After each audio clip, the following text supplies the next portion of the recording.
welcome to the very worst podcast that is only about all of the Pokemon movies. That's the only thing this podcast is about. I am Matt Aucamp. I'm Pat Reber. I'm Ashley Stoneman. And today we're here to talk about the first TV movie of our... of the watch through. This is the first one that didn't air in theaters. It was like it came out on TV, so technically I guess it's part of that TV season. Here's the thing. I didn't know that before watching it, and now it makes so much more sense. Yeah, there were so many commercial breaks that I thought, why are you putting a commercial break in a movie? I'm loving it. It has nothing to do with what I'm watching. Yeah, I thought, so you thought it was just like that one Pikachu short where there was all those weird interludes. Yeah. Yeah, it was weird. This transition seems like a lot like Arby's commercials. Yes, so it's called Mewtwo Returns. And, it answers a lot of the questions we had left over from... the very first episode of this podcast. And raises a whole lot more. Yeah, raises way more. But before we get into that, let's talk about some other things. We just now developed ways to contact us. A web presence. We have a web presence now. We have a Twitter, which you can reach us at The Very Worst Pod. Correct. Mm-hmm, the very worst pod. The very worst At pod. the very worst pod. And then At us. you can email us at theveryworstpodcast@gmail.com, which you can email us anything. You can email us your questions about Pokemon. You can email us like corrections to things we said. You can email us pictures of Brock tongue casing his Pokemon. You can email us pretty much anything that you think of that we would like and would be relevant. You can scam. You can email us scams about promoting this podcast. That's the only emails we've gotten so far. So far our only true fan. And we have a Facebook page. So you can just go to Facebook and type in The Very Worst Podcast and then sort through a bunch of BuzzFeed articles. But eventually you'll find our page about our Pokemon podcast. I'm shocked that name wasn't taken, by the way.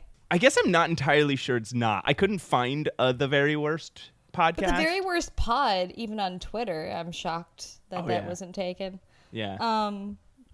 Yeah. So Maybe you can it do was- all that. What's really fun is if you listen to this podcast long enough to read some of the Twitter posts on the Twitter page to see who's posting, which one of us posted that. I think it'd be fun. Right. If you tried to guess, fun. if you tried to guess who it was. Try to guess who it was who posted. Whatever dumb Pokemon meme that one of us finds on the internet. Exactly. That's a fun game you can play if you Yeah. follow us on Twitter. Twitter.com. If you guess right, you get $100. Whoa. Nope. Yeah, Pat says he'll give you $100. Nope. Yeah, I'm looking at it right now. He's saying no, but he's holding up $100 bill and nodding Pat his head. texted me earlier today and said he would give you guys $100. And he's like, it'll be a fun bit when I pretend not to. Yeah. But they'll get it. You'll get it from Pat. Just make sure to email Pat your Venmo. Yeah. You can Venmo Pat at patreber.venmo.biz. I don't know. What's At Ratpeeber.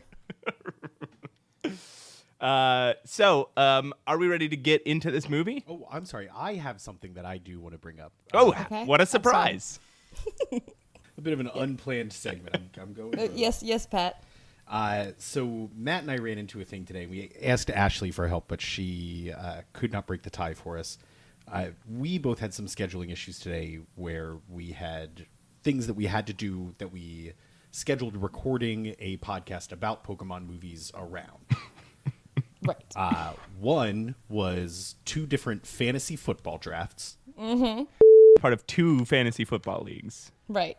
I didn't realize we were going to assign names. Okay, I'll delete that. No. All right. One of us is part of 2 different fantasy football leagues. Which is a totally normal thing, I've heard. Mm-hmm. The other was clearing out time on his schedule to watch Bachelor in Paradise, which, if you're not familiar with Bachelor in Paradise, is essentially real-world road rules challenge, but with contestants from The Bachelor and The Bachelorette. Right, it's like they take the Bachelor and the Bachelorette contestants and they throw them together on an island to just like hang out and date and They tongue kiss. Make out instead of tongue doing kiss. challenges. Which But that happens in fantasy football a lot too. So that's true. Yeah, they fantasize about the players tongue kissing each other. exactly, that's what it means. Fantasy They fantasize football about means. the football players. And I've always heard that watching the like a reality show, especially if you watch it with an adult partner, is like it's like a fun bonding experience, and it's totally normal. Have you always heard that? I've always heard that. Okay. The same way as you always heard that playing fantasy football in maybe 2 leagues at once is totally normal. So we're going to be kind of anonymous about which one of us. Yes. Oh, you, yeah, So uh-huh. you can remain neutral about whether it's essentially which ones makes us a bigger dork. Yeah, so you can reach out to us at The Very Worst Pod on Twitter or email us at theveryworstpodcast@gmail.com. Attach a picture of Brock tongue kissing a Pokemon and let us know which one is weirder, being in 2 fantasy football drafts or watching a very, very, very popular television show with your girlfriend. So I suggested a solution for this to maybe to equalize it a little bit. That both of you watch Bachelor in Paradise or all of the Bachelor series or seasons, and then place bets on the contestants. So this exists, actually. There is No, actually it doesn't. Fantasy Bachelor Oh, and God Fantasy damn it. Bachelorette on the internet. course You can there like is. look up rules for it, and they exist. People do like course. Bachelor drafts. Usually not for Bachelor in Paradise, I don't think. Usually just for the. Not that I know a lot about this. We're keeping it anonymous. Who is who? Oh sure, yeah, But my fantasy football team's looking great. yeah, but it is. Yeah. Hey, Matt, who you got on your teams now? Who's Oh, part of your draft? you know, just some of my favorite football players. great. I'm sorry, could you name just one for us? Just I just want to get an idea of what your Well, draft's looking like. my starter is starting foreman is Yes. Troy Aikman. He's back. He's doing it. He's working hard. I think he's out Right. there every day. He's Oh, just giving it okay. 110. Okay. Timothy T-Bone is another. He's got Jesus on his side, and Right, he's really fighting the good fight. Timothy T-Bone. The Juice, OJ The Simpson, Juice. finally, O.J. Simpson. Wow. See, finally wait, back on the field. This is a current draft of the finally current season. back on the field. Oh, Orange Juice Simpson, he's out there. If he did it, he's gonna do it the best of them. That's what he says in football. That's his quote. And- His famous quote. Finally, If he's here's gonna do it, he's gonna do it the best the of them. fourth of your foreman, I believe you called it. Yeah, my bench. This is my bench guy, but he'll come out if I Okay. need him. Right. In a pinch, if there's too many guys in the court or whatever, is Colton Underwood. Colton Oh. Underwood, the new Bachelor. He's just graduated from Bachelor in Paradise to becoming the newest Wow. next season of The Bachelor, but also he's the biggest football player in the world. He's the That biggest one. is He's bigger than all the really rest. surprising. I didn't know any of this. Like I knew some things about football, but this is like kind of surprising. The one that O.J. Simpson is back on the field. The ratings were taking a dip, so they just brought in some of the classics. Bozo the Clown's on there. Oh right. Both Farleys. Of course. Like Both Bortles. Farleys. I don't know who that is. Blake Bortles. Well, it sounds like a good draft you got going on. I Thank hope you win lots of money. Yeah, Matt got a lot of good kissers. yeah. Who's and Who's the best Pat, kisser in your draft? Pat. your- Fucking. Your- Well, I'd say Colton Underwood, but he's a virgin, so I Okay. guess. Yes, I forgot. Oh. Well, he is. He literally is. He is. That's his whole thing. That's what his whole thing with Becca was. Wait, she was- are you assuming that since he's a virgin, he's never kissed? Yes. Okay. Fair. Very fair. And Pat, who do you think's gonna take it all home in Bachelor in Paradise this year? Who's gonna win the big cash prize at the end Pat, of the Bachelor who do in you think Paradise? is the most likely to win the heart? Of Or is the cash prize they just compete? They fight to or the death. I'm not sure. what yeah, happens. who's gonna grab that flag on the top of the aggro crag? Yeah. I would say Lenny, the real estate groomer. Yeah, Lenny, the real estate okay. groomer. That's a Real good estate groomer. Yeah, he grooms real estate. It's a thing. He gets it prepped for the big time. Gotcha. He doesn't. Yeah, he for the doesn't- real estate shows. He doesn't sell it. He doesn't renovate it. He just gets it ready. Do you guys want to talk about Pokemon? This is a Pokemon podcast, as you could probably tell. And here we are about to talk about Mewtwo Returns. Good one. Mewtwo Strikes Back. You guys want to talk about this movie? Returning you two. No. See you guys. Bye. See, Ashley. Have a nice day. Okay. Finally. I obsess about the opening lines of these movies. Me too. So And I really like this one because what came to my head was when Mewtwo opened his eyes. It's like, I'm Mewtwo. The first thing that came to my head was one of those like indie movies where it's like, you might be thinking how I got here. Yep. It's a strange story. I All started way back then. Yep. I am Mewtwo. And you might be wondering how I got into this crazy situation. And he's killing scientists. I'd be wondering how I got here. Well, he even says, it even is like an indie movie because he goes, I am Mewtwo. I am unlike other Pokemon. That's his next line. So he's like, I am unlike other Pokemon. I listen to Belle and Sebastian. I don't like sports shows. So this is the first time that he acknowledges his name as Mewtwo, right? Right. Yeah, he calls himself Mewtwo, which, boy, do we have egg on our faces. Right. Yeah. 'cause I've been calling this guy Mike for the last few weeks. We've been calling him Mike 1 for a while.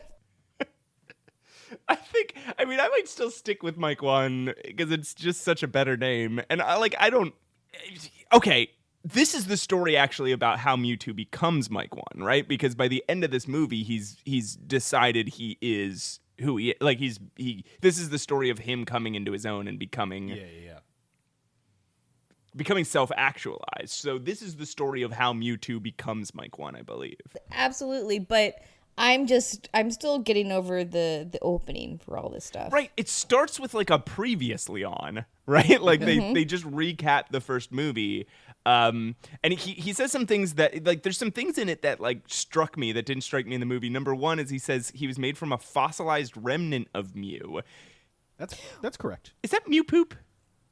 Oh. A remnant. So it's Remnant. either there's been a bunch of Mew and this was a dead piece of a Mew, or this is just something that Mew, the only Mew of his kind, left behind. So it's Mew poop.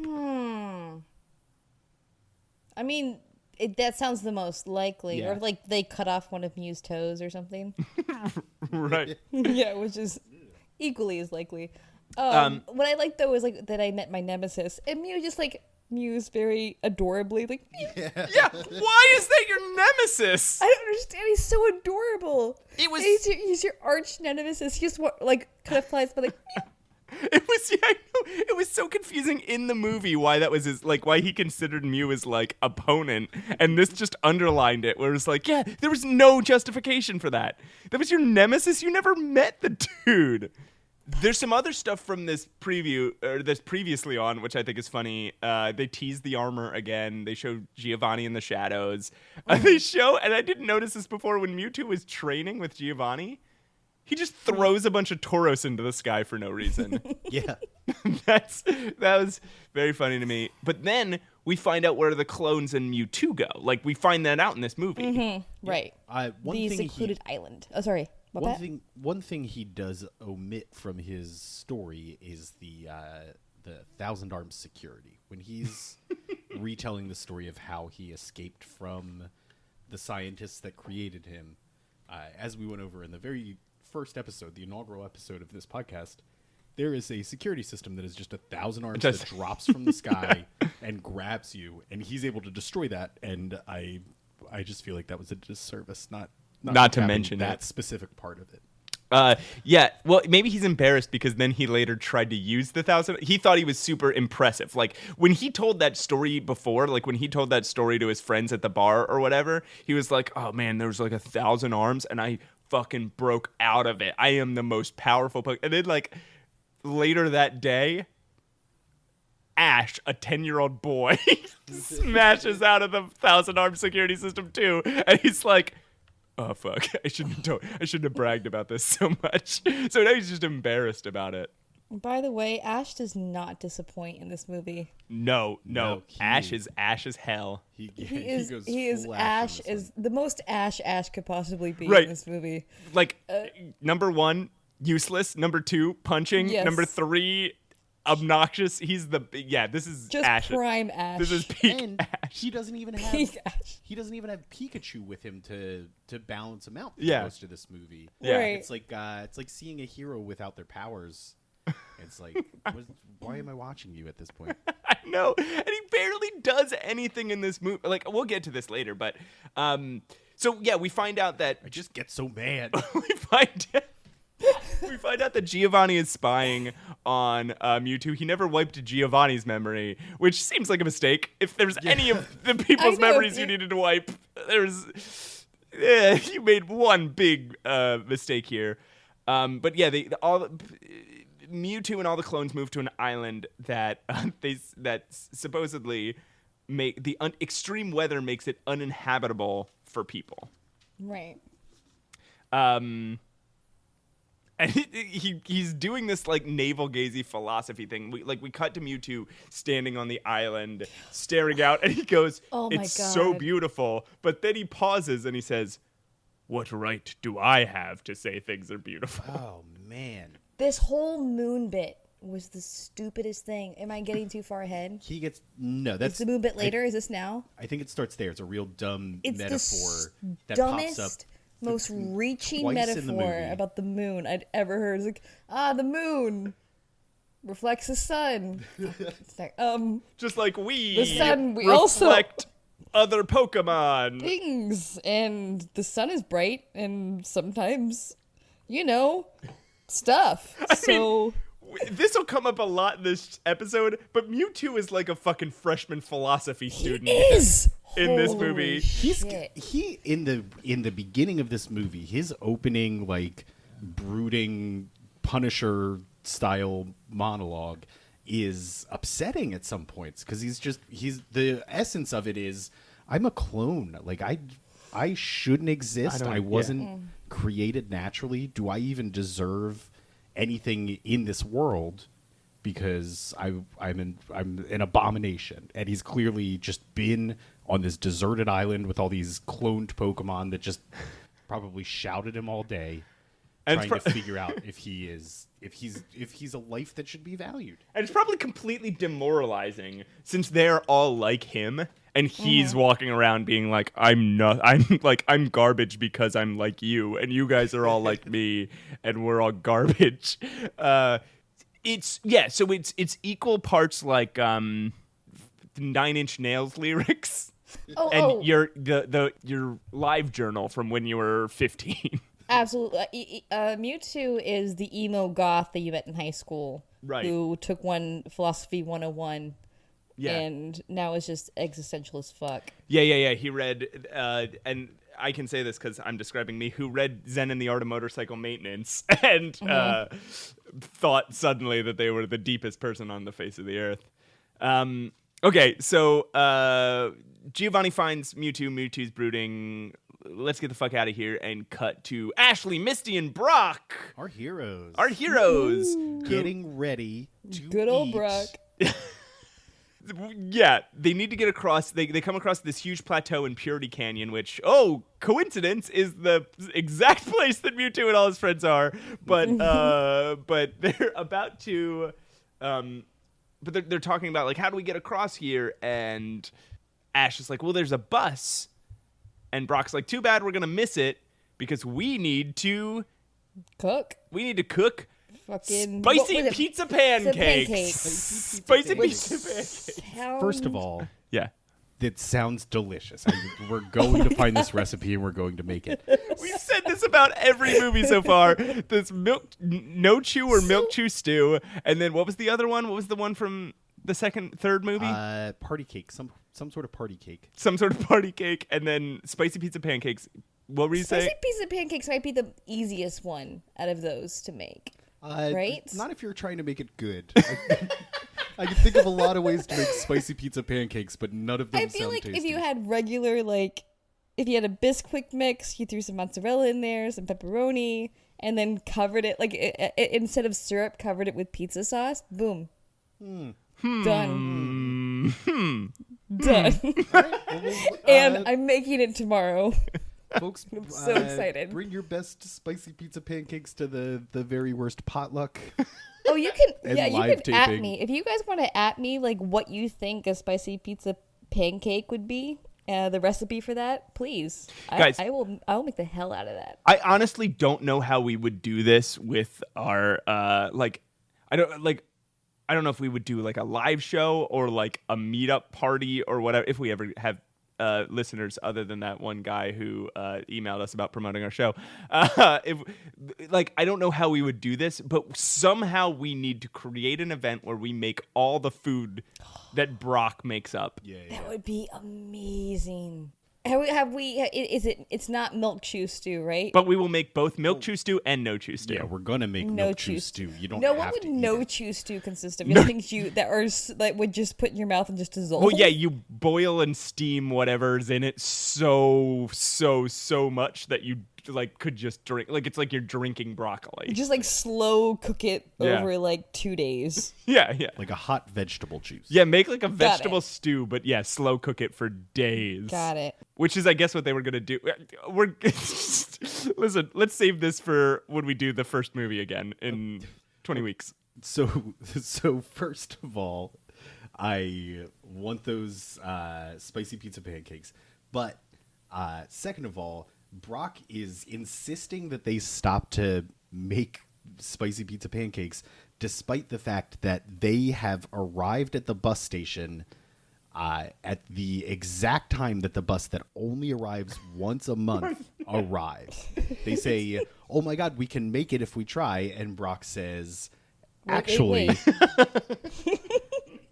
I have to make spicy pizza pancakes Right now. immediately." So, okay, here's some things. Is Brock just horny for food as badly as he's horny for all women Brock, everywhere? I think Brock's just horny in general. Or- I think just constant. Does Brock have some sort of deficiency, right? Is Brock suffering from some problem that makes him lose his ability to control neurological? himself around women, and also makes him desperately need food? Well, so far we haven't actually seen them finish a meal that they were trying to make. Right. Except for at that weird island during the legendary bird festival, which Brock couldn't make. Brock wasn't there because fucking fuck Tracy was there. Claude or whatever his name. Yeah. Tracy. Tracy.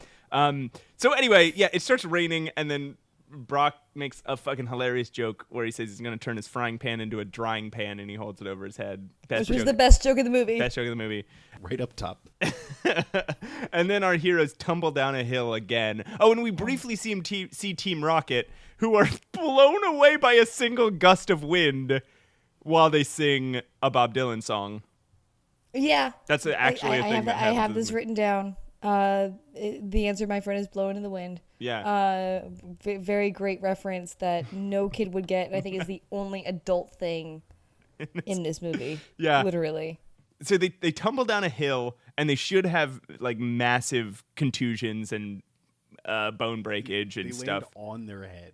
But there's a woman there, so immediately Brock leaps up. And this woman, you can't see, you can barely tell it's a woman, right? Because she's got this giant raincoat on and a hood and big glasses. You can barely see any of her. But Brock immediately jumps up and he tries to fuck her. Yes. And he's not subtle about it either. He's like, "Hey, do you want to come find a quiet place to lay down with me?" No. He didn't say that. That's to the other girl. Oh, yeah, he says that to another this girl. one, he says, you can stay dry if we stay close together. Yeah, if we huddle under this frying pan. Yeah, close together. And so immediately, like right off the bat, you're not even able to tell if this person's female. There's And 2 he's inches of her face visible.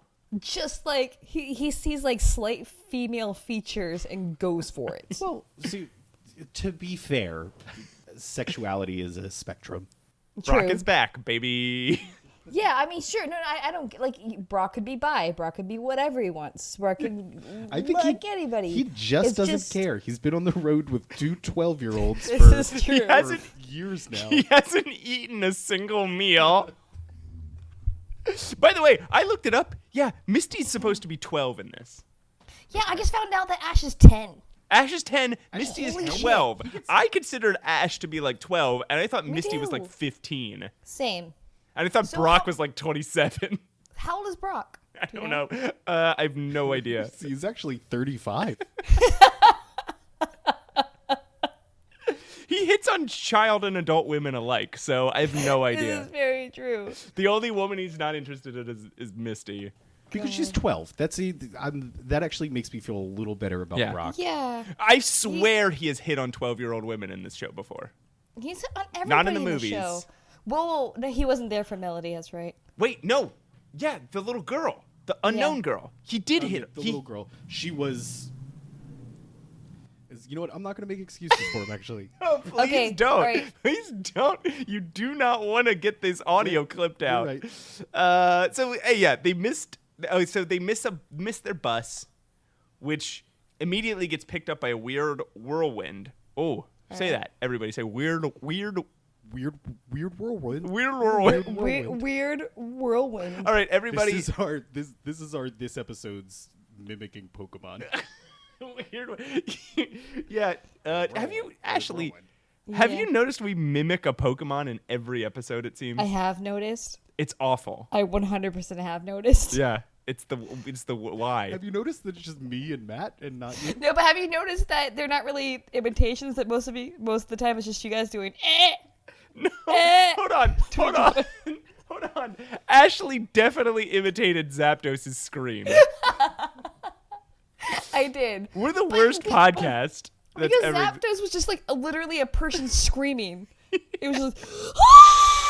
That's all Zapdos was. All right, and then we've hit our quota for the episode. So, Oh, by the way, real quick, Brock is 15. Brock is I just wanted Brock to is spit that out. 15, Brock is 15. and he Oh, hits oh, on. Jess- been smoking since he was 8? I want you guys to guess how old Jesse and James are. Okay, Jesse. I have it up here. Jesse is 26, and James Okay. is 24. Okay, those are very good guesses. Okay. No, all it says is that they're in their 20s. I had no Okay. idea. It just says, yeah, in their 20s. I can't. Brock is 15. I'm sorry, I'm going down a hold. He's 15. Hold on, guys. This explains a lot. When I was 15, all I ever was horny this and is hungry. so All I was horny and true. hungry at all times. I guess Very I'm true. tired. I was horny, hungry, and tired. Brock's never tired. He's just horny. Well, his eyes are closed 100% of the time. This is it's true. Okay, anyway, so the bus gets picked up by a whirlwind, and then Mewtwo uses his psychic powers to save them. Here's the thing.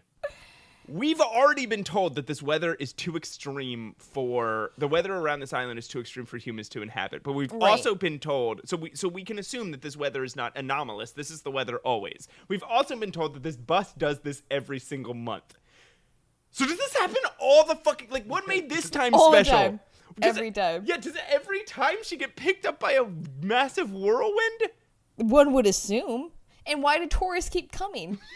Yeah, how many people die every single year on trying to just take this bus?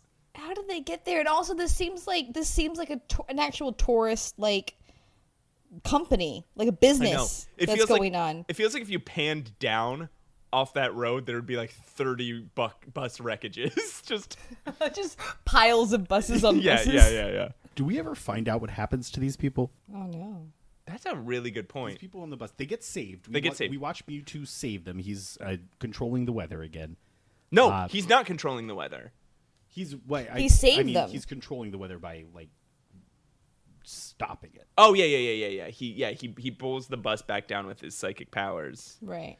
Which and then they never come up again. They've left on the side They're of this gone. giant death hill.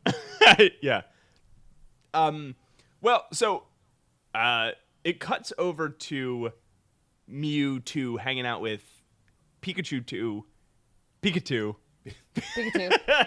It cuts over to Mewtwo talking to PikaTwo and Meowth2, and it's fucking crazy because first of all, Pikachu is voiced by a different person than Pikachu is, and so you hear a different dude going like, Pikachu. And it's so weird. Yeah, it sounds like a pervert Pikachu. Yeah. And then Meowth, which we've only ever heard Meowth like talk. And this Meowth is just going meow. It's not even even saying a full. Yeah, I have so Just many going questions about Meowth. I have so many questions about Meowth. Is he enchanted? Oh, the Meowth that we know. Rocket, I the actually Rockets know. team Meowth? I know the answer. Do you want to know the answer to this? I know the actually answer to this. really do because I'm so confused don't- why he's able to converse in English and no one else can. Does it come up in a future movie? Because I don't want to. I don't know if it comes up in a future movie or if it comes up in the TV show, but I read this online once. Do Okay. you want me to say it now or do you want me to wait until we see I'm it? so curious. I have to Okay. know Yeah, what's just going say it. on with Let's- Mewth. All right. Pronounce his name again. No. Okay. Okay. Is it Meowth? It's Meowth. Okay. Sorry. Meowth Meowth. supposedly used his experience points to learn English instead of learn moves.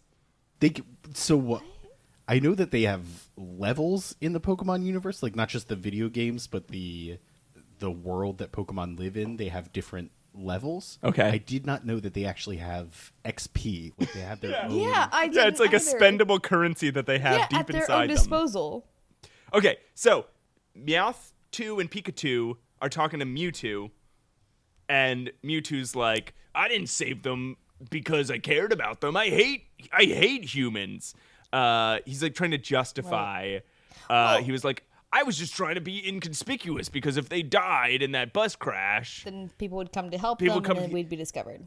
right, as if it is more conspicuous for people to die in a freak bus accident than for a magical force to levitate them back down to the ground. That's not gonna bring people Mike one. Well, here's the thing. I also, if they did die, isn't this just like an isolated island? Like, who would really hear about it? And this thing comes once a month. It's an I don't know. isolated It plateau. feels like it would just yeah. be a weird disappearance if they did die. Right. Well, oh, okay. So you think people would come check it out? Well, for sure. I think so. Maybe. I don't know. But then It they'd seems like find a tourist attraction. They'd So find maybe. a wrecked bus on the ground, and then they'd be like, mystery solved. Bye, this- everybody." For some reason, this seems to be like some Disneyland bit, like where people are coming to go check it out. So all obviously, die. there's like there are tickets being sold to this place. So yeah, I think someone would check it out or find out in some way. This is the mystical magic land where people come to die. Yeah, it's But like also, yeah, Disney people are World gonna hear during a about it. We're like, hurricane. you have no idea the craziest weather happens here, man. You gotta check it out. More and more people are gonna come either way. Mewtwo does some heavy foreshadowing here, saying, I will never go out of my way to help a human. Right, yeah. And I was watching it going, I believe him. I believe him totally. Man, this guy hates humans. I mean, nothing will ever convince him otherwise. He also, I should have said this a long time ago. Mewtwo talks, he elaborates on his plan from the first movie, which was apparently to replace all the Pokemon in the world with his cloned Pokemon. Which I did not get from that first movie at all. I had no idea that was his plan, but he flat out says it. He was like, my plan, which was foiled, was to take over the world with my Pokemon, my cloned Pokemon, instead of natural born Pokemon. That's going to happen a couple times in this movie because later on Giovanni says that his plan was to create an army of Pokemon and take over the world. And it's like, I did not get that at all. I did not know. Well, here's the thing. Do you think that that was just created for this movie? Do you think that wasn't really thought of in the last movie and they decided to just kind of throw that in to make sense of the other movie? Here's what I think. I think that the creators listened to our podcast and were like, "Oh yeah, some of this is obnoxious. It doesn't make any sense. Let's try and explain it." And then they made this movie. Cool. 17 years before we did the podcast. That makes a lot of sense. Yeah. Well, 18 years, I guess. Okay, so then we see that Team Rocket didn't die. They're hanging on a cliff. No plot implications at all. It's just a random scene that happens, and there's no point to it. And then, but they do say something very sensible, which is, do you guys think we should invest in a different means of transportation? It's like, yes. Yeah, which yes, will come Jesse. up a couple times in this movie too. That's like a through line. A weird air balloon probably isn't the best way to travel. Whoever wrote this screenplay was definitely like an Anton Chekhov fan because there is not one line of dialogue that doesn't reoccur. There is not one thing that, like, the moon thing comes back up. The balloon thing comes back up. Everything that is mentioned in this movie comes back up in some way or another. There's a series of very vague metaphors. The writer is clearly going through something. right. Yeah, this is definitely somebody working through their like divorce or whatever. This is a breakup movie, definitely. Yeah. Okay. We didn't really talk about that woman before, but that when the woman Brock hits on, that she's just a woman standing at the bus stop. We don't know anything about her. Right. But she takes them to this cabin that's owned by whoever runs the bus, and we find out her name is Luna, and she talks just about how great water is. Well, Misty says something about like her parents own a water gym, and she's like, Yeah. "You like water? Watch this!" And then goes and gets a bucket of water, and it's like, all right. Cool. Like that's like Great. when you tell your parents your favorite animal is like a dolphin, and then for 10 years all they get you is like stuffed dolphins, and you're like, thanks. I said I kind of like them once. Like, I guess they're pretty cool. It's Misty's like, yeah, I guess I like water. Listen, if you like water, you're gonna love this. It's water. yeah, I wanted somebody to come over to my house and be like, "Hey, you guys like water? Check this out." Although it turns out that that this lady is right because this water they're drinking is spiked with LSD. yeah, 100%. Brock drinks the water and he cries. Right. Misty drinks the water and she goes into euphoria. Yeah. She says every she feels refreshingly alive and tingly. Oh god.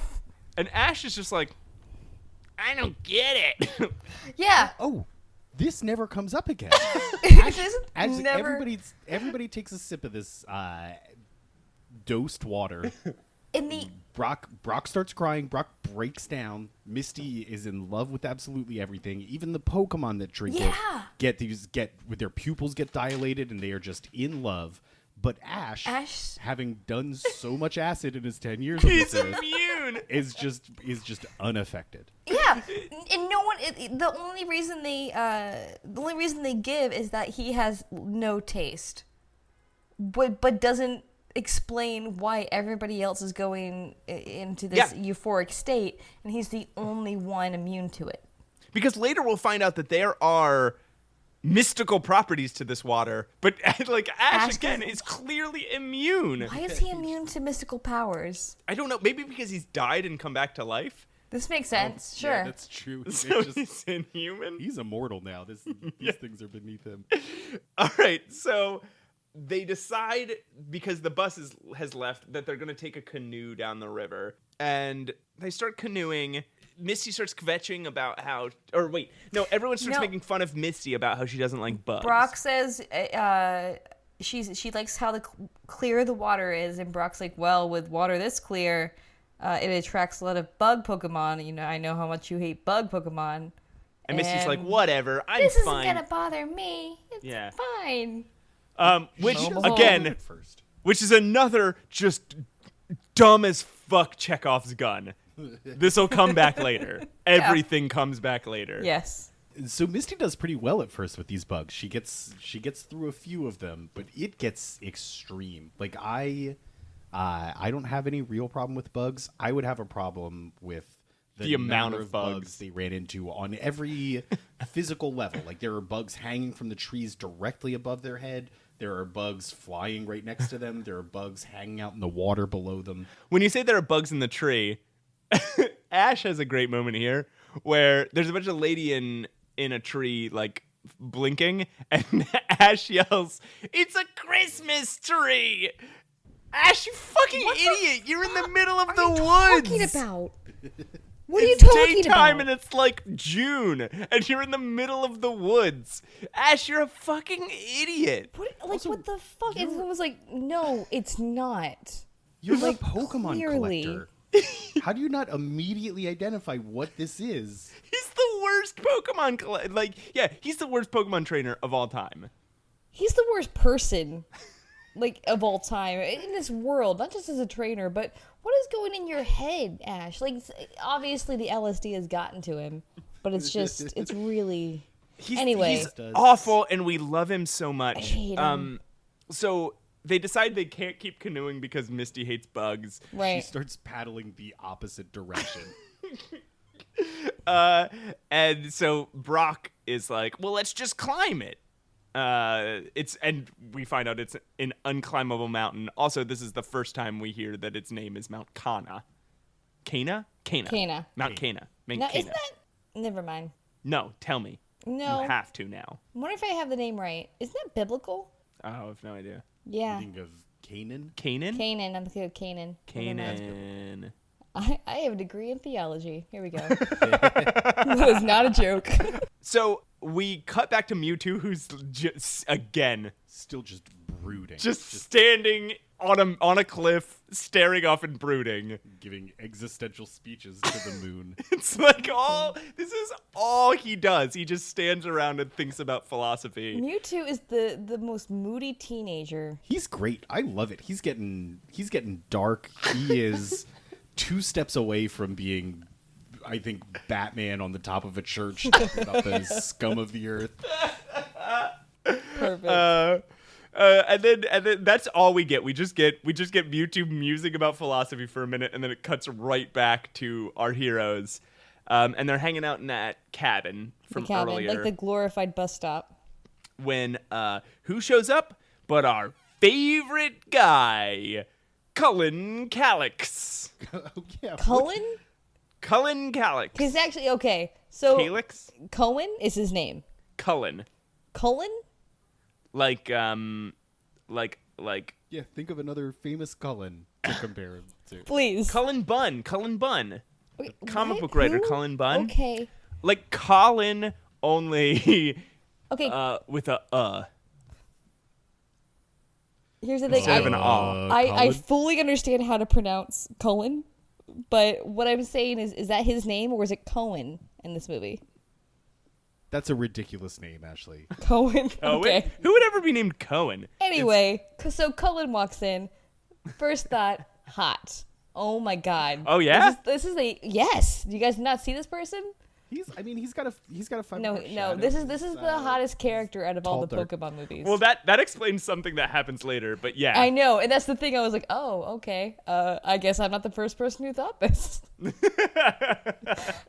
So Cullen walks in, immediately distracted because that's the hottest character they've ever drawn. Also, by the way, Cullen is the next contestant on The Bachelor. He is the next Bachelor. Yeah. Sorry. Cullen Calyx. Cullen Calyx is the next contestant on The Bachelor. That's all. That was my joke. Okay, continue. It wasn't worth it. Thank you for explaining your joke. This podcast hasn't been worth it. Cullen has a female companion that he has been told studied at, what was it, the Pokemon Institute? The Pokemon Institute. Her name is Domino. And Which is her a fucking greeting, rad name. Her greeting is the weirdest shit I've ever heard. She says, "Good morning," and it's clearly nighttime. And they go and answer the door, and she says, "I said good morning because if I said good night, it might make you go to bed." What? Like, okay, the reality she is imagining is that if any human being, upon hearing the words good night, You would immediately fall asleep. Might just be like, well, all right, Pavlovian style, and wander to your bed and fall right asleep. Where they just think that she's insisting they go to bed. I said good night. I'm sorry. It's like, could you imagine if that worked and you lived in an apartment, say, and your neighbor was making a lot of noise, so you just yell, good night. Good night! And then your neighbor's like, fuck, and they have to go to sleep. Or if you're like really angry, like at your partner, and you're like, Yeah. good night, good night, good night. There would have to be entire therapy session. Like, that would be like part 1 in couples therapy would be like, do not say goodnight to your partner. You're angry at your boss. Good night. No. Good night. No, damn it. All right. Good we'll all night. be back in a few hours. So Domino walks in. She does her weird good morning bit. And that is Immediately. enough for Brock. that's enough for Here we go. Brock. Brock This is where Brock swoops tells in. her this is like he literally just says, let's go have Let's sex. have sex. Brock swoops in and immediately asks her if she wants to have sex with him. Let's go find a private place to lie down naked together, he says. Yeah. He takes off his vest for the first time in the show and reveals that his shirt has been nipple-less the whole time. Like he didn't say his name. He didn't ask her hers. He didn't say anything else. He just swooped in and said, "Hey, do you want to go have sex?" And that was it. Yeah, do you want to go lie down in a bed with me on my dick with your vagina out? Let's do this. And honestly, I think Amazing.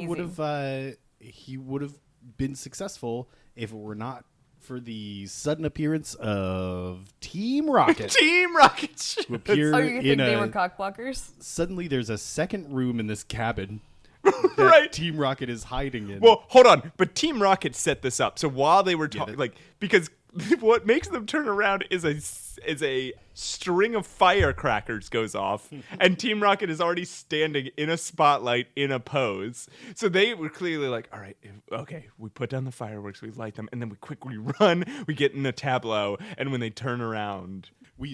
We build a bedroom as quietly as possible. We hide inside of it. So, at this point, did you guys know what Domino's deal was? At that moment, no, I didn't actually. Because I all knew she she does... was up to something. You don't just get the name Domino. She says good morning weird, and then when Cullen finds out that the water when Cullen says that the water has healing properties, she's like, damn it, like she's upset about it for some weird reason. And then when Team Rocket shows up, and they give actually the whole Team Rocket speech, Yeah. Yes. which we have not heard full version. we haven't heard in a movie yet. Right. Well, because for some reason, the movies expect you to know everything. Right. And this is the first time people were like, oh, right, there are some people who haven't been inducted into this weird world. And this is technically a part of the TV show, so that's Right. probably why. So when they give their speech, Domino's like, I don't remember these clowns in her head. Like this is a weird thing. We see inside her head, but they still don't tell us her secret, which is strange, right? Like that's a strange thing to do. Yeah, I don't remember this part clearly. No, I don't Okay. either. It's fine. She says, I don't remember these clowns, which is very funny, and it'll get into a theory I have about Team Rocket later.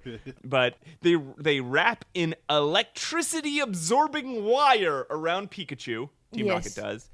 And everybody in the room seems to think, oh, man, they got us.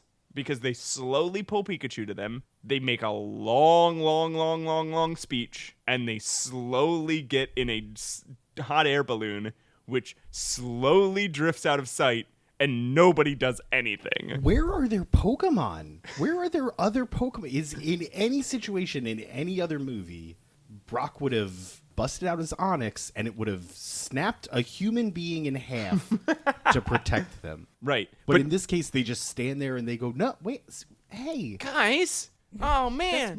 that's my Pikachu that you've been trying to steal for years."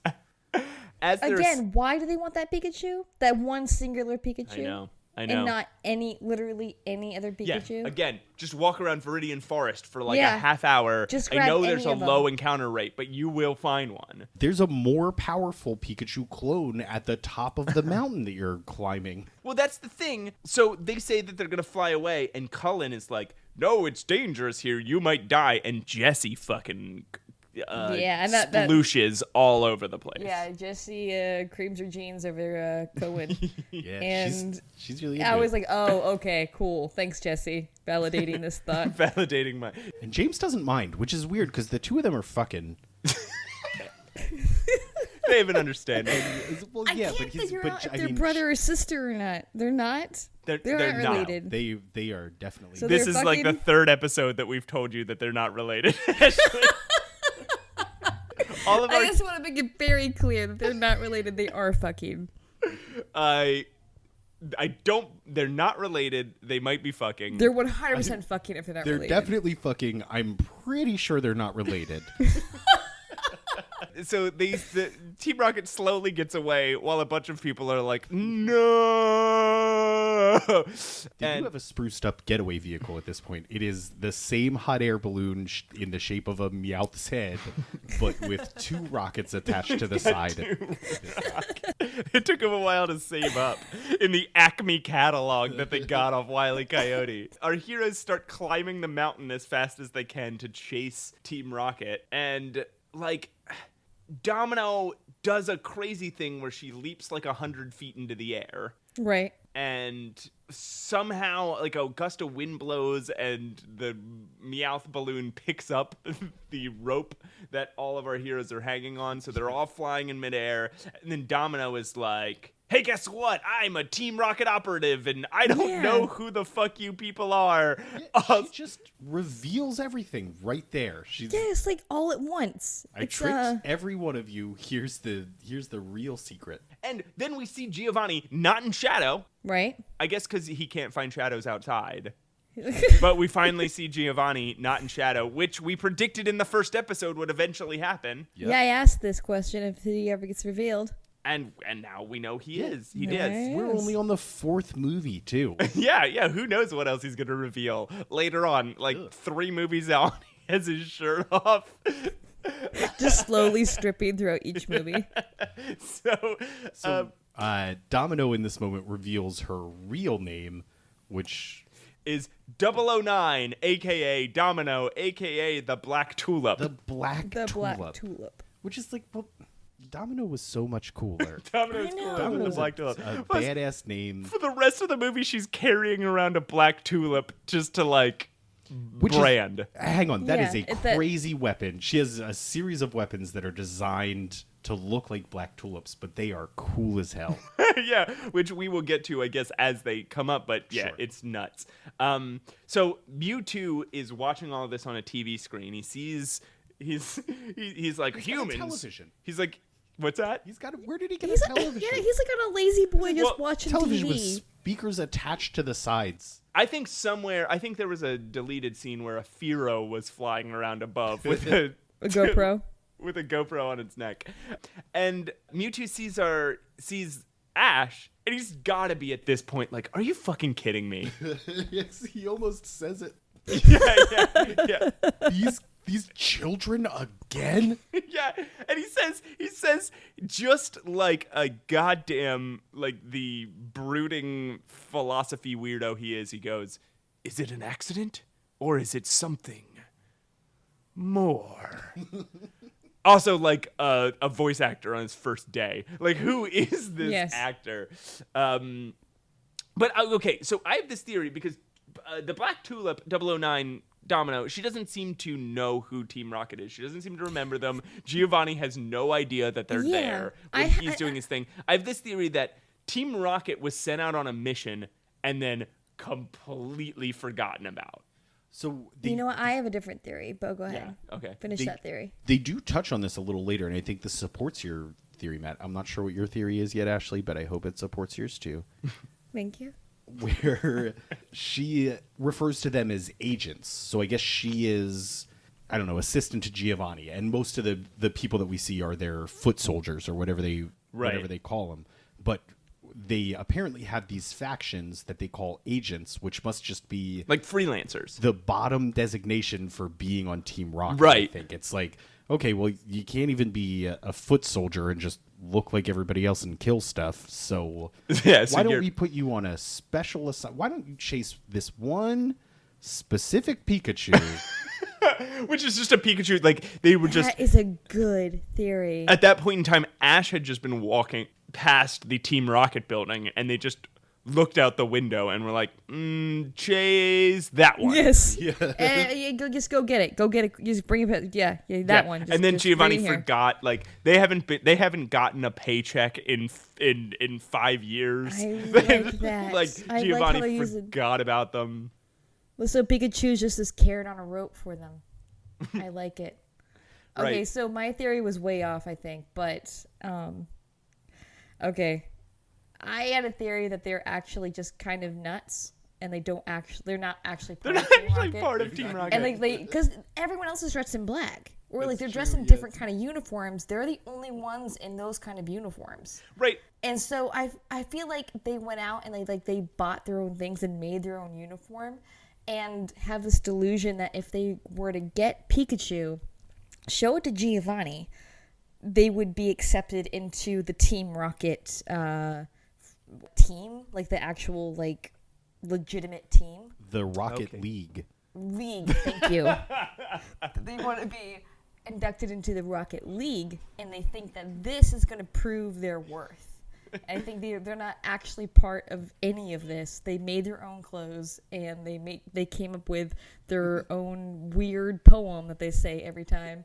And this is just them living out a weird delusion. I do love the idea of one of them going, "Are you sure Team Rocket has a poem every time they show up somewhere?" Also, I love the idea of like Team Rocket they just call themselves Team Rocket. They don't call themselves like members of Team Rocket. It's like they think they're the whole thing. Yeah, Well, even how Domino is the Black Tulip, they don't have their own names or anything. They don't have 00 or any of that. Like, Yeah, all Team Rockets have just numbers. And Team Rocket, Jesse James, which I think is very clever. Jesse James, I that took me a while to catch on, but after I think after my favorite Old West outlaw, Jesse Meowth James. So we are like 10 minutes into this movie and we're like an hour into this podcast. So Pikachu escapes from them and he zaps them, and then PikaTwo shows up. He's all pissed off, and Pikachu's just confused because his memory had been wiped. right. Yeah, because the clone Pikachu is clearly threatening him, and the Ash's Pikachu is just like, "Hey." Yeah, and then PikaTwo wants to fight him, and then Mike 1 shows up, and he's like, "You will not fight. We have already discovered none of us are stronger than our cloned counterparts," which must be completely completely demoralizing for all the cloned Pokemon. Does he just tell them that all the time? Like, remember when you got your asses kicked? I'll bring up something really quickly. When they discovered the water in the lake, and they were like, "Oh, it's so pure." Oh, because it's never been touched. They were like, "Oh, because people ruin things, and when people exist places, they ruin it. Yeah. And they make it dirty, and they pollute it, and that's why the world is crumbling. Because when you introduce people to things, things get ruined." That was that was just a lesson a third of the way through the movie that they touch on real quick. Oh my God. Just so you know, people interfering with nature is bad.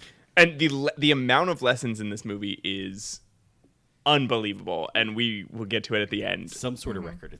I love Yeah. it. So while Pikachu and Pikachu were talking, James says, "This is like the sequel to a movie I missed." Mm-hmm. And I just want to say a quick joke, which is, "You and 90% of the world, James." Everybody's on the same page with that one. Anyway. Good one, Matt. So hey, Matt. Thanks. Yes. Good one. Thank you. Meowth is watching and translating the Pikachu and Pikachu talking to each other, and once he realizes that they're about to fight, he says that this will be the greatest fight of the century, What?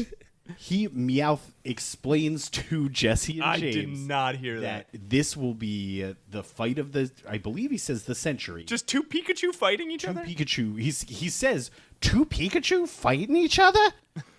This will be the fight of the century. And we never get that fight. Yeah. Yeah, it's the opposite of a Chekhov's gun. So, the Team Rocket combat squad is coming. PikaTwo is like, this is war. And Meowth 2 is still talking about the moon. And Meowth, regular Meowth, translates something somebody says, it's not fair to live like shadows. Beyond this place is a big, bright world. And he's crying while saying all of this. Right. And he pronounces it Woiled. And he says it so much. Beyond this place is a big, bright world.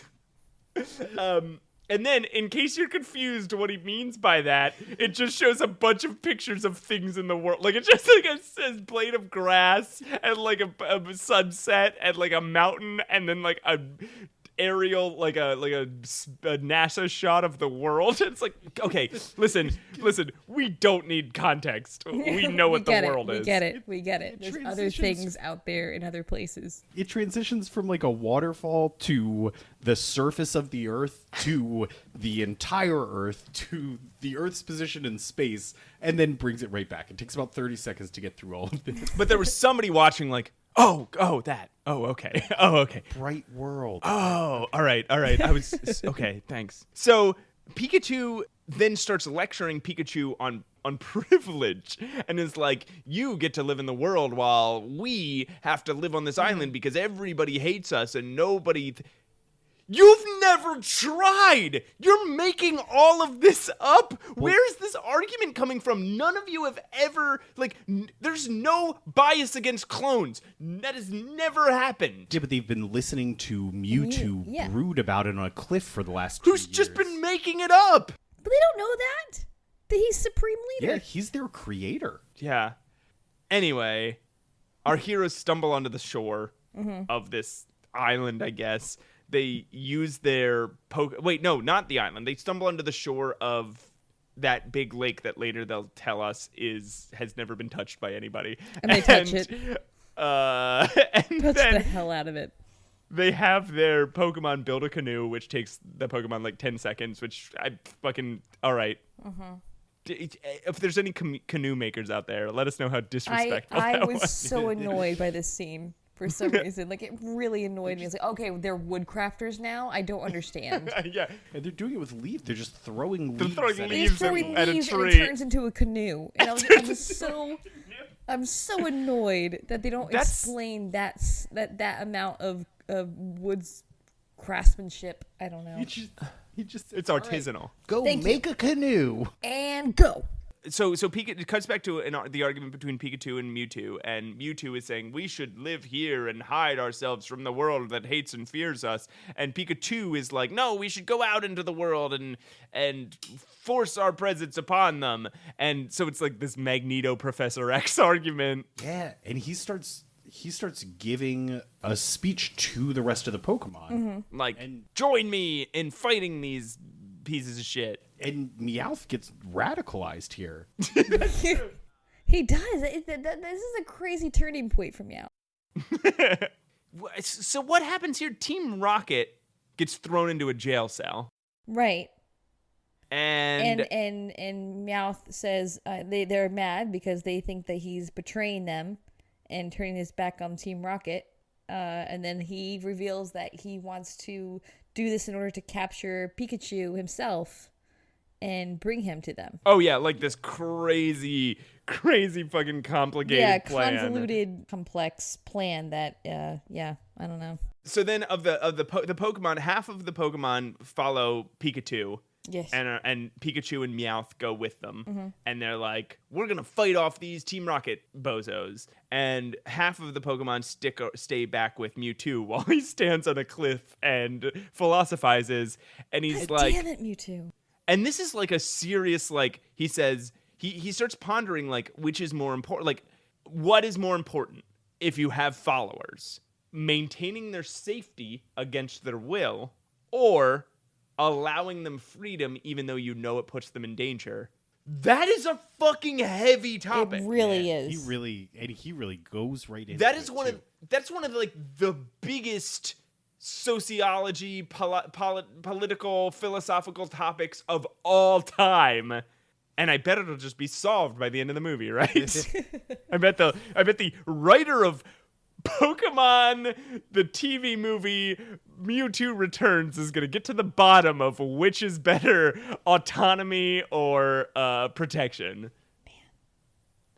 Pokemon movies are real heavy, guys. I know we've said this a lot, but Pokemon movies are philosophically extremely heavy for children's films. It's like the biggest philosophy topics of all time handled by 12-year-olds. Amazing. But in 30-second spurts, because this doesn't really... It doesn't resolve. It never resolves. There's a weird thing here. So our heroes are wandering through this weird island, and they find the spring, and there's a bunch of little baby Pokemon wandering around. Yeah, which is weird.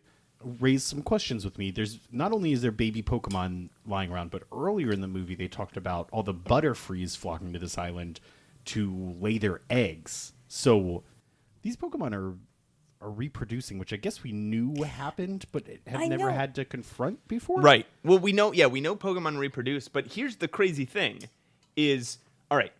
A Nidoran evolves into, if it's male, it evolves into a Nidorino. If it's female, it evolves into a Nidorina.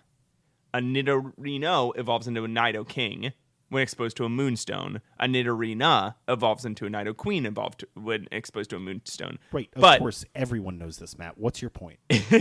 Apparently, if two Nidoqueens breed, they create not a Nidoqueen and a Nidoking breed, and they create a baby Nidoran. If two Nidoqueens mate, they create baby Nidoqueens. Yeah, these are half evolved Pokemon. This is fucking tiny. Yeah, this is incomprehensible. I do not understand how that works. Well, I'm gonna say that Butterfly are laying eggs, which means Butterfly are having sex. Yeah, and that's kind of weird to think about. Yeah. Yeah, they probably leave those fucking weird sneakers they wear on while they're doing it too. Wait, is that a just me thing? I'm pretty sure Butterfree wears like Chuck They Taylors. wear sneakers. No, you're correct. Okay, so Team Rocket Combat Squad just fucks up that Pokemon team. Like, just destroys them. Just throws a bunch of, like, electric cylinders, just like in the second movie. Apparently, everybody loves catching Pokemon with electric cylinders. Yeah, just throwing electrified wire at people. The only piece of technology anybody has in Pokemon world is the ability to create electricity and shock people with it, which will show up several other times in this movie. Then they start throwing a bunch of Pokeballs, which is interesting for the first time. Like everyone's always catching Pokemon in cages and whatever. They catch these Pokemons in Pokeballs. Yeah, just like Mew did in the first movie. Mew? Just right, like Mewtwo did. Yeah, in the first Mewtwo. movie. Okay, I was like, I don't recall Mew doing this. And everybody except for the Pikachus and the Meowths. Again, I don't know what makes Pikachu special. It's in this situation. It's once again his ability just to zap anything that's coming at him. Yeah, I guess so. And then Mewtwo shows up and saves them. This is where Mewtwo has his first confrontation with Giovanni, fully out in the light, and he's wearing the most buck-wild outfit I've ever seen a human being wear. He's wearing a bright orange, double-breasted, gold-button suit with shoulder pads. Yes. Underneath which he's wearing a green vest and a yellow shirt with a red tie. Badass. No wonder he used to keep his face in shadows. He's dressed like fucking Cat Williams. Also, 009 is there. She's still holding a black tulip. She finally shows up. Weird. That self-branding is really strange. That's got to get in the way. She finally shows up that the tulip is an electrocution device. Again, Of course. the only technology anybody has. Hang on a sec. You are not doing this justice. Okay. This black tulip, number one, shoots some sort of metal wire electromagnetic bola out of it to wrap up humans, not Pokemon. It also shoots just bursts of energy out. Also, it's razor sharp on the bottom, so she can toss Toss it, it and into it the- just plants itself into the ground before it starts shooting these bolas with incredible accuracy. There's no evil lair in this episode, which I was a little upset about, but I got pretty psyched about these black tulips. There's almost an evil lair. It takes them half a day to construct 90% of an evil lair. So she makes fun of Team Rocket. They capture all the Pokemon. They put them in a jail cell again. Well, not quite yet. She finds Team Rocket in a jail cell. This is my favorite joke of the movie just because I really can't explain why. I just lost it when I saw this.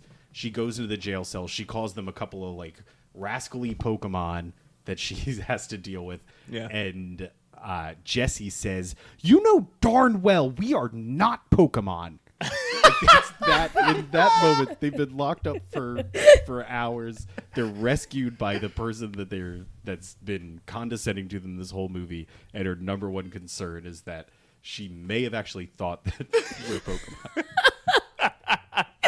I really like that line too. I love how Jesse's so offended. Somebody might hear you, and you won't know that they might not know that you're joking. No. She doesn't mean it, guys. She doesn't mean. I'm not a Pokemon. I swear to God. And then they put. I also thought that the next funniest thing about this movie was the scene where they have all the humans and the Pokemon out of their Pokeballs stuffed into a jail cell. They capture all these Pokemon, they stuff them into a jail cell, and like half of the Pokemon are smaller than the space between the bars. Like, this is not a good solution. They capture Mewtwo and they torture him, which is horrifying if you're a little kid probably. And Giovanni, this is where Giovanni says his plan. He's going to take this island, build a new laboratory, and then make a Pokemon army, and then take over the world. I don't know. Whatever. All right, dude. To Okay, what I'm not end, gonna. man? Yeah, Come I'm not gonna on. poke holes in this because this is every supervillain plot. But what do you? Yeah, to what end? You have a fleet of blimps. Yeah, you're he's doing all right. pretty well for himself without taking over the world. I don't understand. I don't know his motivation. Also, why do you have to build a laboratory here? We know you have a base. Earlier, Black Tulip said that you have infiltrated every organization on the face of the earth. Why do you need the laboratory here? Why do you need to? You're just asking for trouble. Then, oh yeah. So One of my favorite parts. As they're all being put into the jail cell, they discover that spring water can heal Pokemon because Pikachu and PikaTwo get healed. And then Giovanni starts building his fucking laboratory like mega fast, like in times 16 fast forward. Yeah. It's like he says, "I'm going to build a laboratory," and then before the sun sets, he has half of a laboratory built. Yes. Enough that they have floors in the laboratory, and 009 makes Jesse and James mop them. Yeah. Again, another Chekhov's gun. This will come back. Yeah, they specifically say, "We'll get her back for this." For making us mop the floor. And Jesus Christ. So this laboratory starts producing like a ton of pollution. And the laboratory's not up and running yet. They're just constructing it, but it just starts gushing pollution out into the river, into the spring. You know who's real mad about that? All the bug Pokemon, because the bug Pokemon love clean water. As we learned earlier, Chekhov's gun goes off in the third act. Also, where did all this pollution come from? Did Team Rocket bring their own pollution from home? Okay, anyway. So a ton of bug Pokemon show up. The worst Chekhov's gun in history. No. The worst Chekhov gun in history is coming. This is the second worst Chekhov's gun in history. All these bug Pokemon come back and start destroying things. And this is when I realize Ash hasn't done anything. Nothing. He's complete. Nothing. He's been completely useless the entire time. Yeah. But okay. Keep going. He's I'm about so to do his first excited. thing, and it's not even that helpful. But No. Yeah, he's about to do his one act of trying to help that he's ever done in any. that he's ever done. Something that Ash is known for and the best at. At this point in the story, they get freed from the jail. Thanks to the bug Pokemon. who destroy everything. Set a man with a blowtorch asleep with their sleep dust. Yeah. And he falls over, drops the blowtorch, falls into an extremely flammable vat of chemicals, creates a giant explosion that is close enough to our heroes to rip off this door of the jail cell. So that man's dead. But leave them entirely unharmed. Yeah. That Team Rocket member is most definitely dead. Is dead, or at least horribly burned for the rest of his life. So they run out and they see Mewtwo being restrained by these like machines. So what does Ash do? What does Ash ever do? What is Ash's only solution to any situation? He calls it out this time. He says before he does it, let's all run and tackle this. And he punches it. He just starts punching. He runs, Just he everyone punches runs. it, he headbutts it. They punch it, and then Brock says, "Punch it harder." And they do. And all of them, the entire group, it's two Meowths, two Pikachus, Brock, Misty, and Ash. They all punch and headbutt and tackle this little robot their hardest, and they knock it over. They're successful in knocking it over. Right. But little do they know that this thing is fully functional while sideways. Yeah, good plan, guys. I bet if we turn it slightly, it won't be able to work anymore. You know, just like all other electronic materials do. Like when we tip our TVs over on the side, they stop working. Like when we tip our phones over, they stop calling. I just want a compilation of Ash punching things. I just want one video of just Ash running up and punching everything that he can. If anybody has the ability to edit a video like that and send it, if you could do that, I'd love you forever. To us at make a compilation. theveryworst@gmail.com or theveryworstpod at Twitter. Yes. On Twitter, we will not only retweet it, we will mention you on the podcast, and please include a picture of Brock tongue kissing his Pokemon. So no, do not send that to me. Do not send that to me. I only want the video of Ash punching things. The compilation. If you could put a nice song behind it too, like some good remix, that'd be nice. Mewtwo uses his psychic power also to destroy the thing, and they yell, "You did it! You beat him!" And he says, "You beat him!" He says it. He actually says that you beat him. And he says, "Yes, but I have also destroyed myself." Yeah, exactly. And Giovanni shows back up to gloat, and he won't take his hand out of his fucking suit pocket. This is something I meant to complain about earlier, but Giovanni, no matter what's going on, no matter where he is, just won't take his hand out of his suit pocket. Something's wrong with his hand, man. They drew one picture of Giovanni, and the animator's like, "I refuse to draw another one." Also, I can't draw hands. So he just learned how to draw eyes. That's why he's not in the shadows anymore. So they're like, so Giovanni's like, it doesn't matter. We're going to destroy you. And then Brock and Misty throw out their Pokemon, all of their Pokemon, every single one of them. And they're like, "We'll stop you." And say like, "Ash, you save Mewtwo," because Mewtwo's like really hurt and he's like going to die or whatever. And then all the clone Pokemon and all the bugs show up, and they to help Misty and Brock, who are at this point probably completely unnecessary. Yeah. Once again, our heroes have done nothing in this story. They're completely useless. But Ash starts dragging Mewtwo up to... They're like, "Ash, take Mewtwo to the magical spring and heal him." So Ash starts dragging him away. And Mewtwo is like, "Why are you helping me? You must be unique. One of a kind." Dude, there are like 7 humans helping you right now. This is just the one you can see right now. Yeah, please stop furthering this fake news that Ash is special in any way, because he is not. He has never been. Because this is another one of those things where Ash triumphs, Ash saves the day, but through no extraordinary actions of his own. It's just... Yeah, just through being like... kind of nice, like base level human decency. Everyone else does all the work, and Ash takes all the credit. he is about to do something defiant here, but it's so weird. And all right, he gets to the spring with Mewtwo, and Cullen is like hot ass Cullen is Hot like ass Cullen.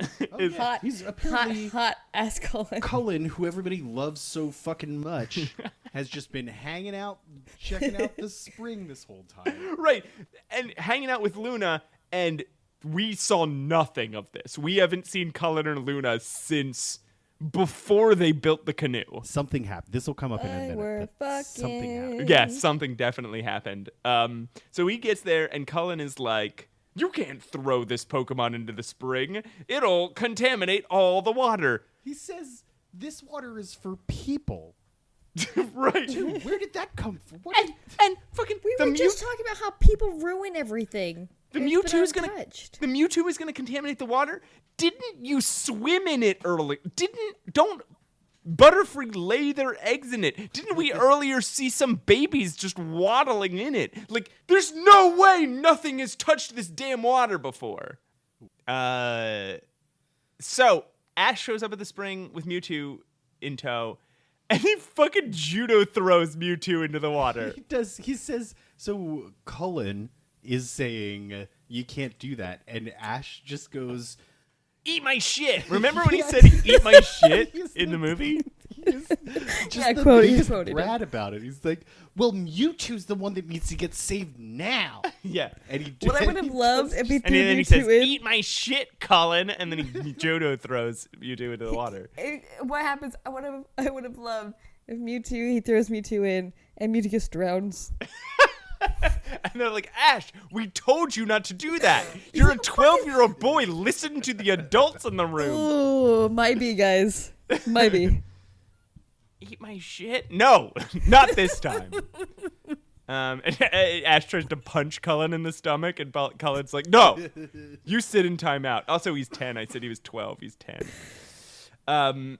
So Mewtwo then suddenly has these weird flashbacks to being Mew, and this is the catharsis for Mewtwo. This is where Mewtwo becomes Mike 1. He says water is good, and it feels good, and it tastes good, and it makes me feel better, and water is on Earth. Therefore, I belong on Earth because I like water is like the speech he gives. It's only slightly more What? ridiculous than the thing that I just said. So, why?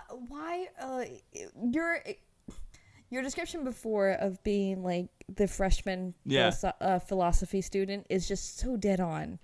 Right. Where he's like, I'm 70% water, thus I must belong on Earth. I love water, and water is on Earth.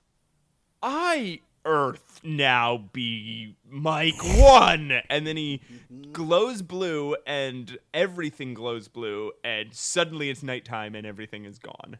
And we don't know why. But everybody kind of like wakes up, and they're like, where did everything go? I'm confused. That's just the sound of a generic person in the Pokemon universe. What? I'm so confused right now. And then it turns out Mewtwo teleported it below the mountain because his psychic powers can do literally anything. He picks up everybody, he puts them under the mountain, and he starts talking again about how he's not allowed to be out in the sunlight like a vampire, which hasn't come up in this movie. He's been out in the sun plenty.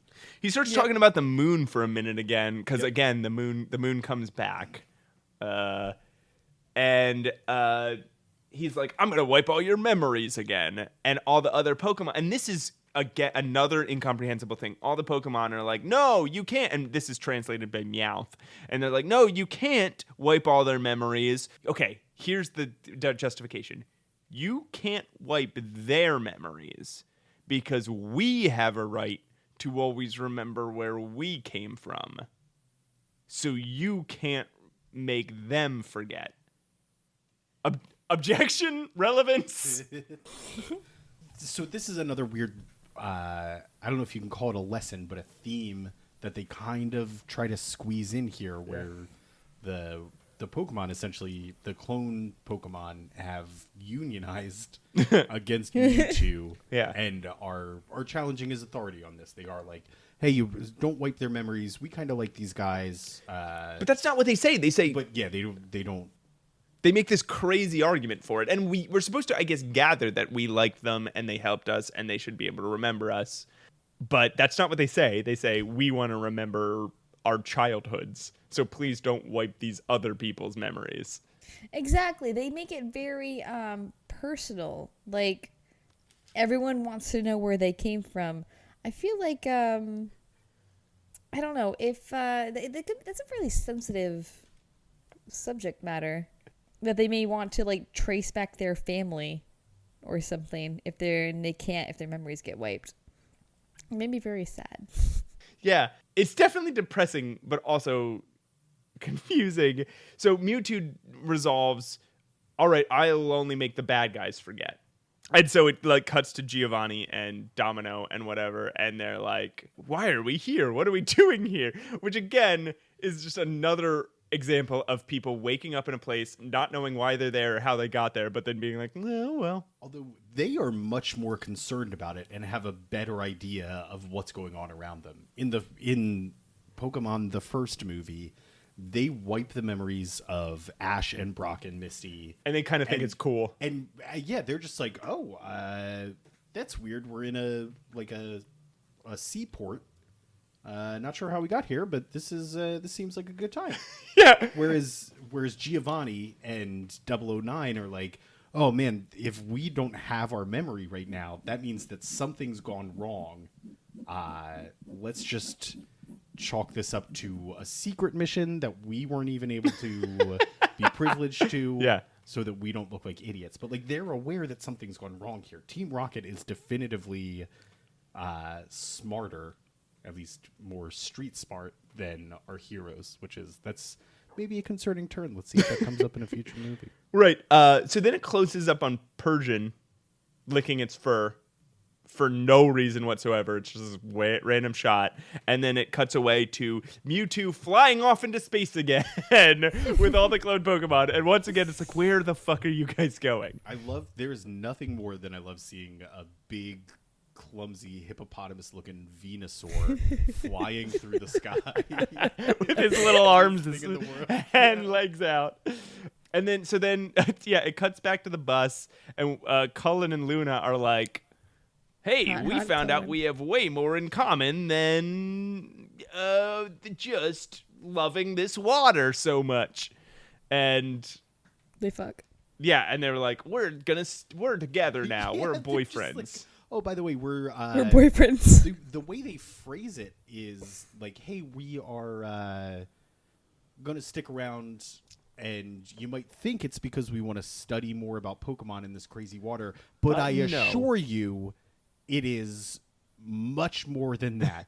Yeah. You might think we might just be doing research out here because we're two scientists, but no, we are fucking. Yeah. We're fucking. I just want to make it really clear. Like, I'm not just here to study biology or any of the Pokemon. I'm here specifically to fuck. I put my vagina on this man's penis. That is what I do, and you need to accept it. So just so you're aware, 10-year-old boy, 12-year-old girl, and 15-year-old boy, we're gonna have sex. We're staying back. It's a sex thing. Yeah, we do sexing to each other. Do we need to repeat that? Do I need to repeat that? We're here to fuck. Do you guys know what fucking is? It's sex. You guys, how do you announce to people that you're fucking? Skywriting. I like something classier. To do a handwritten note. Okay. You handwrite all of your friends. Right before it happens. Like I have some nice stationery that I keep on hand, like some pre-written I'm fucking. And I just hand it out to a couple of friends before. Sincerely, Ashley. Yeah. Yeah, my signature is very fancy. Like it's in like gold script and just I practiced. And then there's this other speech from Mewtwo, and he's like, he was basically like, that was all fun, that was a fun time. And then he goes, if you ever hear my voice, know that it is me. First of all right, no shit. But second of all, you're just gonna fucking talk, like, you're just gonna be in Ash's head forever? He says, if you ever hear my voice, know that it is me transcending time and space to speak to you. What a stalker! He gets I think, peak philosophy here. Like, he's had some sort of epiphany and that's entirely off base because there's nothing about him being able to manipulate space and time. Right. So he's just making shit up. He's just winging it at this point. Well, also, like, if he can just be in Ash's head whenever, that's fucked up, man. Like, can you imagine, like, if you are just, like, you get to ignore a phone call, right? But if you are, like Ash is going to turn, like, in like 6 or 7 years, right? Ash is going to be a teenager. He's going to be in his youthful prime, and he's going to be, like, dating. He's going to be losing his virginity, right? And in that moment, what if he's nervous and he's finally approaching this like really important milestone in his life and he's so excited, and then suddenly Mewtwo's like, "Hey, sup? What are you up to right now?" And Ash is just like, "Mewtwo, I'm busy right now." He's like, "Why? What are you doing?" I'm just bored here. I'm standing on a crater, looking at the moon. What are you doing? Mewtwo, get out of here! Why? What's up? What's going on? What's new with you? Hey, how's it been with that girl you've been seeing? Ash, I just popped in to thank you again for saving me. Oh my God. Ooh.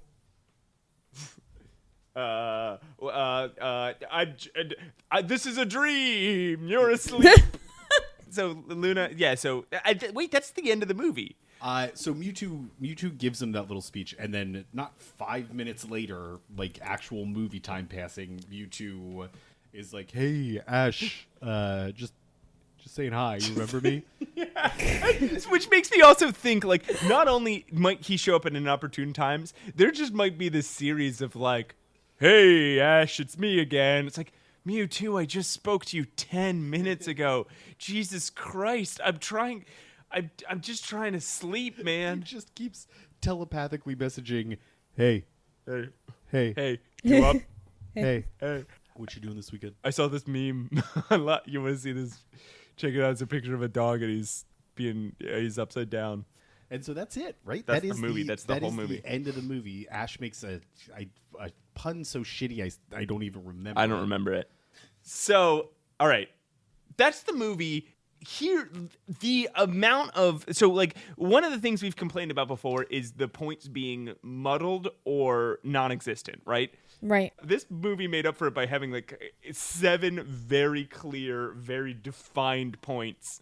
Yeah, they were not subtle about this one. They would just straight up say, "Well, that's because I like doing nice things for people." Yeah.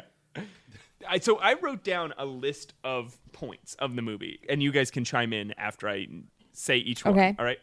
So the first one is Cullen wanting to use the resources of the lake in medicine and not for things naturally surrounding them is a point of the movie. Like, Cullen is trying to steal a resource from the Pokemon and from nature to heal people. And is that good or bad? Is a question the movie poses and doesn't answer. Sure. By like making him the bad guy when he doesn't want Mewtwo healed, but also providing him this like Deus Ex at the end where he has just a vial of it that he can artificially reproduce.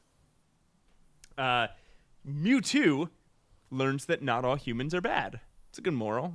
Yeah, although I thought they were going to go in a different direction with that because it seemed like Mewtwo was down on himself for being different from everyone else. He was very like self-deprecative. But then the actual lesson that comes out of it is, oh no, it's everyone else that's the problem, except for sometimes there's a couple of people that are okay. Yeah. Some of them, one or two. Yeah, a couple. There's good ones. Mewtwo learning the balance between restricting freedoms and protecting his followers or constituents. So by standing up for the Pokemon when they fight Team Rocket is a display of Mewtwo learning that the balance between whether you should prioritize people's safety or people's freedoms is you need to prioritize protecting people's rights to make their own choices. And protecting them to an extent from the consequences of those choices. Which I don't know is... I believe it was Ben Franklin that said that those that would trade their freedom for safety deserve neither. All right, well, Mewtwo, the next Ben Franklin. Ben 2. Well, like, the ends justify the means is another, like, to sacrifice these people justify, or these followers justify the means of success. Right. Okay. Mewtwo learning that regardless where you came from and who you are, you belong where you are and you are worthy. Right? That's one? Is that one? Yeah, I think if you like water and you're on Earth, then you're cool. Then you're cool and you belong. You belong in the cool club. Giovanni is punished by the environment for polluting it. Yeah, that's actually a very cohesive message that comes out of there. Is like, don't be mean to the environment or bugs kill you. But that's also something we saw in the last film, which was like the weather being fucked with. This is a recurring theme. Yeah, climate change. But this one is directly somebody's poisoning, like somebody's polluting the environment, not somebody is messing with the forces of lightning, ice, and fire, which are the three essential forces to the Earth. But it's also like humans contaminating things is something that we've come across. Pokemon learn that memories are precious. Meowth is the only one who actually expressed that. Well, yeah, he's He the was, like, only one that speaking can for talk. the Pokemon. Yeah. Ash does nothing and learns nothing. Yes. Correct. That is that. Worst fucking character. Yeah. He has no growth. God damn, I hate Ash. I think our character that experienced the most growth in this movie is the Team Rocket Meowth. He really It's true. He learns about, like, basically Pokemon brotherhood. He starts to understand why other Pokemon like other Pokemon. He was radicalized. Yeah, he joins their union or whatever they're doing to try and save the island, and then he separates himself from Team Rocket. Yeah, he turned a new leaf. I liked this one. I thought that it was the plot is pretty simple. It's pretty predictable, but the execution of that is really good. They do a great job of building off of characters that have already been established in previous movies. They don't like shoot off in a different direction with their characters. They really seem to stay in the same theme, but have them grow and evolve from there. Except for Ash. Who doesn't but that's we haven't seen that out of any characters in any movie so far. So I'm impressed that they had some characters that did that. I think that it was overall like it was solid. Yeah, I agree with that. I think this was like an absolute improvement on every element from Pokemon the first movie. Yeah. Like they took everything that they tried to do in Pokemon the first movie and they made it actually kind of enjoyable and coherent. Mm-hmm. How about you, Ashley? I think out of all of them, I was thinking back on the last movie that we watched, and this one was just... It was clearer. It was more enjoyable to me because they seem to have a more thought out, planned type of plot or storyline.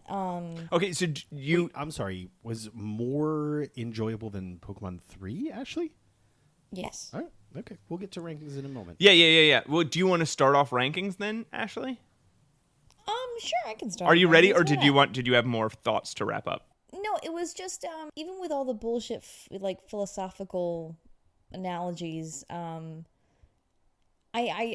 think this one in particular was the most enjoyable to me. Yeah.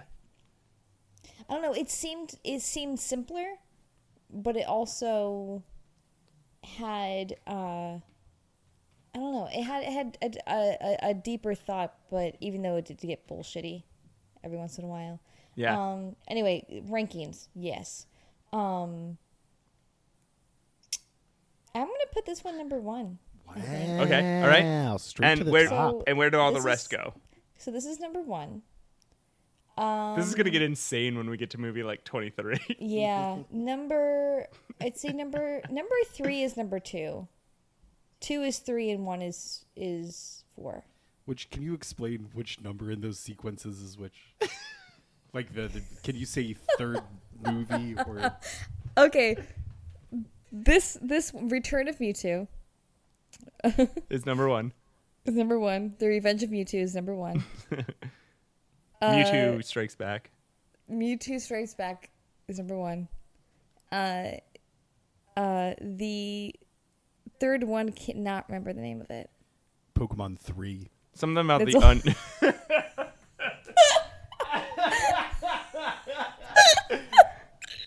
That's what it's called. It's called Pokemon 3 the movie. I know you're being serious. I'm laughing because I couldn't remember the name of it. Spell of Pokemon the 3. Unknown. Pokemon 3 The New Hope is 2. Pokemon 2000 is 3. And Pokemon the movie, the first movie, is 4. How about you, Pat? I actually, this is fitting my rankings of the Rocky movies, which is wild after 4 movies that this is still consistent. But I gotta say, the third movie is the best one. The fourth movie is the second best one. The first movie is the third best one, and the second movie is the fourth best one. So if the fifth one, the next movie that we watch, is the worst one ever, then it will have completed at least the same rank as the original 5 Rockies. Because then we go into Rocky Balboa, we go into Creed, we go into Creed 2, which is coming out. So we'll get into that. But the fact that we are putting the TV specials as part of our watch, like Pokemon 4 is going to be the 5th movie. So this segment of the podcast is going to get so insane to talk about. Like the 4th movie, which is the 5th movie, is actually my second movie. Like, the next movie is named the 4th. By the movie. way, it's about Pokemon Forever because it's the 4th theatrical Pokemon movie, but it's the 5th one in sequence because we did the. Okay, yes, Ashley. No, I was saying, Pat, I'm surprised. So you said this was your least favorite? This one? No. This was my second favorite. Second. Oh, well, that's fair.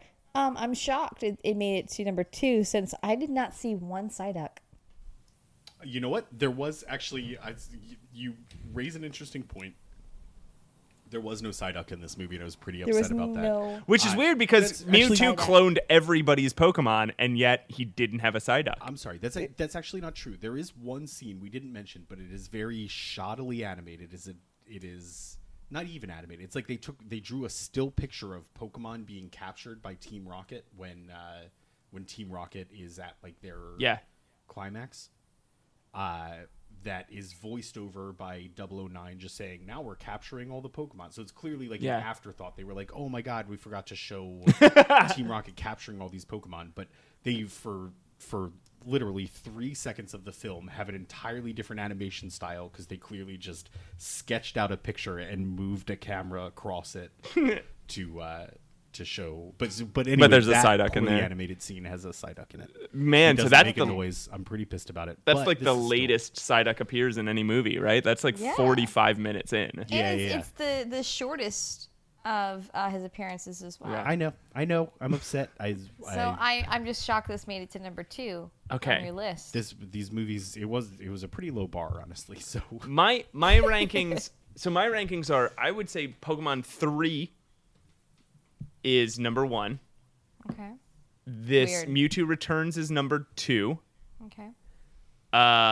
And for some reason, my memory of Pokemon 2000 is much better. Like, it puts it at a higher place than it was than my immediate reaction to Pokemon 2000. So I'm putting Pokemon 2000 at number 2 and the first movie at number 1. Damn. That's my rankings right now. Guys, this has been so long. I don't want to do any more segments. We shouldn't do any. No more segments. Well, I mean, if we're done talking about the movie, Ashley and I actually worked out our own ending for the podcast.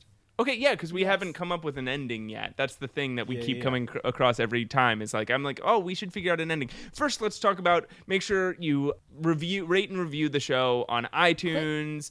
Like and subscribe. Like and subscribe. Make sure you email us at theveryworstpodcast@gmail.com. Follow us on Twitter, The Very Worst Pod.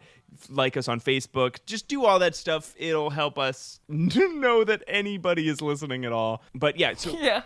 Just so we know someone's listening. Yeah. It'd be really cool. Just a little bit of validation would be nice. So I think maybe for the next, so a thing we've been doing is releasing the episodes every Tuesday and then releasing our bonus episodes, the Pikachu shorts, on Fridays. I think you got the last Pikachu short on a Tuesday, and I think maybe we're going to go back and forth depending on how, depending on all of our schedules, whether or not we release 1 or 2 a week. So just look sharp. Yeah. Also, look, 1 a week is good enough. Back off. Yeah.